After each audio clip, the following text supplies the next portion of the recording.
What's number one on the best New Jersey shore towns list according to NJ.com? It's actually Port Republic, New Jersey. I'm here in Port Republic. This happened to be my hometown. I've got a special guest here with me today, and today we're going to be talking about living in Port Republic. What's it like living in Port Republic? Why do people come here? Why do they stay here and typically don't want to leave? Join me as we talk about Port Republic, New Jersey. My special guest today is Mr. Port Republic, my father, Richard Haviland here. Grew up in Port Republic his whole life, knows this place better than anybody, I would think. Maybe a few people that would rival you, perhaps. That might be questionable. But yeah. So now you grew up in here, so you didn't really have a choice of where to live. But what do you like about Port Republic? Why have you stayed here all these years? And has it changed much over the years? Okay, so the first question is, what was number one? What do you like about Port Republic? Oh, what do I like about Port Republic? Yeah. It's a small town. I like that.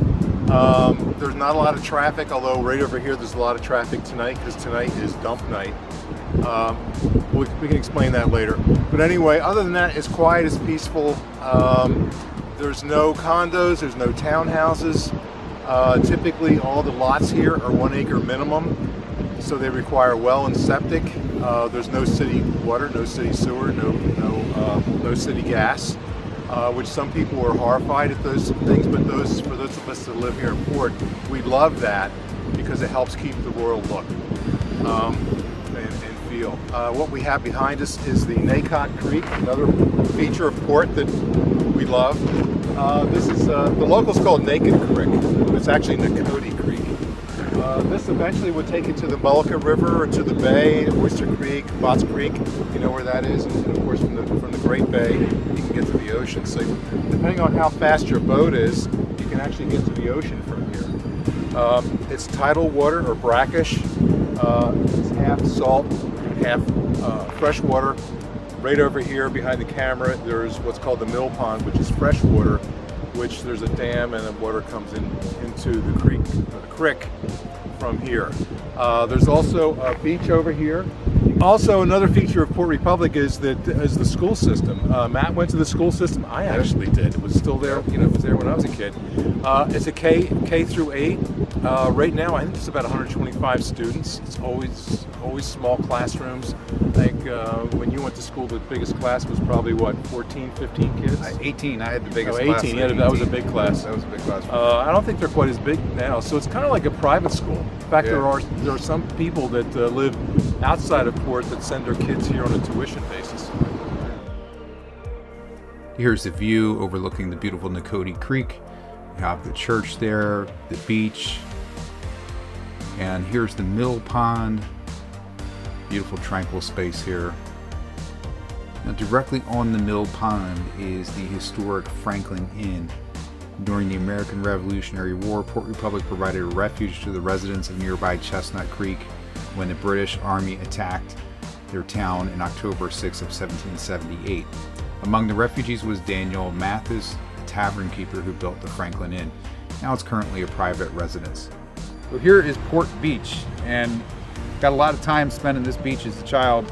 My first job was actually raking the goose poop off of this beach at the part of the clean team. We picked up trash, raked the poop off the beach. It was a wonderful summer job.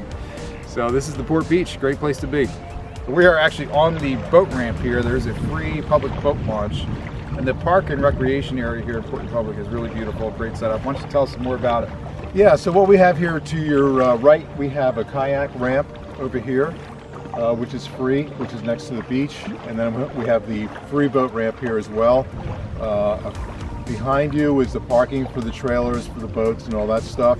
We have 2 tennis courts over there, basketball court. We have what I call the Port Republic Golf and Country Club, which is behind us. I'll show you that in a minute. And there's also soccer field, baseball, Pavilion. There's 2 pavilions. Well, actually 3 pavilions. A gazebo here, another gazebo, and then there's a big pavilion as well for picnics, things like that. It's a great place. And right near the boat ramp is the putting green and gardens. So if you're living in Port Republic, you gotta love this basketball court. Spent a lot of time here as a kid. Good 3-on-3 basketball games here. Great times here at the Port Republic Recreation Facilities.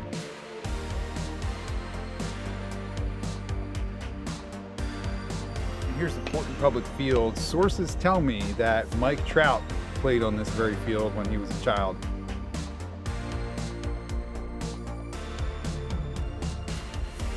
So I'm here with the fabulous mayor of Port Republic, Nikki Giberson, and she's going to tell us what it's like living in Port Republic. Port Republic is the best place in the universe to live. It's 8 square miles. It only has about 1,100 people who live in this town. It has everything you could ever want. We have a beautiful school, we have a beautiful city hall, we have 10% of our population volunteers to do something really cool in this town, from school board to fire company to people that serve on different boards. It's just an amazing, amazing place to be. Right on Main Street, there's beautiful historic homes, fabulous history right here. As you get further away from Main Street, the lot sizes do get bigger. So if you're looking for something with property, many of the properties are minimum 1 acre, some even larger here in Port Republic.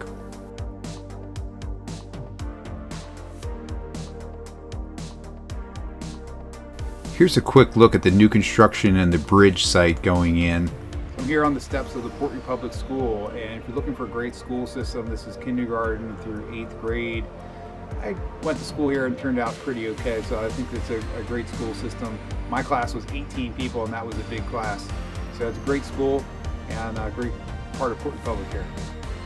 So this is Port Republic School, where I went to school, and back when I went it was 3 rooms, and each grade had 3 classes in it. So it was kindergarten, 1st, 2nd grade, 3rd, 4th, 5th, 6th, 7th, and 8th.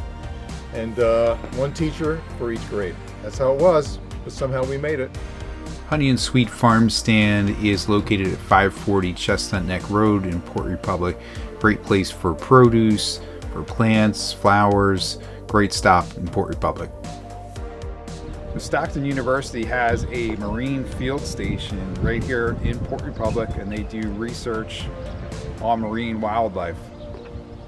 Yeah, and what you see right here, the waterway we have right here, this is part of the NACOTE Creek, or Naked Creek as the locals in Port Republic call, and we're real close to Route 9, US Route 9. So we're now in the Chestnut Neck section of Port Republic, and what we have behind me here is a monument to those soldiers that lost their lives during the Revolutionary War in 1778. There was a battle called the Battle of Chestnut Neck, where there was British ships came into town, and which was in this area, and they burned everything. And the Port Republic that we filmed earlier today, that's where the people fled to. Here's a look at the Chestnut Neck Boatyard, located right on the Molucca River. If you have a boat, you want to keep it docked here, great place for that, keeping your boat there year-round. Port Republic is an amazing place to live, or even, hey, if you're driving by Garden State Parkway, want to come in, stop in, take a little drive through the town, I think you'll like it. And thanks for watching this video. If you like Port Republic and you want to learn more, the historic Port Republic Church right behind me, watch this video here. I did a complete tour, went in the steeple, checked out the bell tower, and also even went in the basement. So check out that video tour here. We'll see you on the next video.